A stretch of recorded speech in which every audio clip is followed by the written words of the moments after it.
এটা হচ্ছে নবমী স্পেশাল ভ্লগ, তোমাদের সঙ্গে কিন্তু শেয়ার করা হয়নি। নবমী মানেই মটন তো বাড়িতে থাকবেই, বাড়িতেও থাকবে, হাঁড়িতেও থাকবে। তো এখন তো আর হাঁড়ির যুগ নাই, তাই প্রেশার কুকার।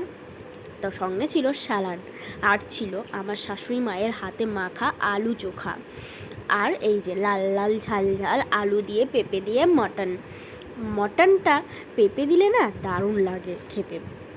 তো শাশুড়ি মা আমাদের সবাইকে দিয়ে দিয়েছিল, 4টে থালা চলে এসেছিলো। আর এখানে ভাত দিয়ে দিচ্ছিলো। প্রথমে শ্বশুরমশাইয়ের পাতে পড়েছিল ভাত, তারপরে বরের পাতে পড়েছিল, তারপরে আমার পাতে চলে এসছে। দেখো, আর আমার গলাটা না প্রচণ্ড ঠান্ডা লেগেছে, তাই গলাটা ধরে আছে। প্লিজ তোমরা সবাই গলাটা একটু অ্যাডজাস্ট করে নিও।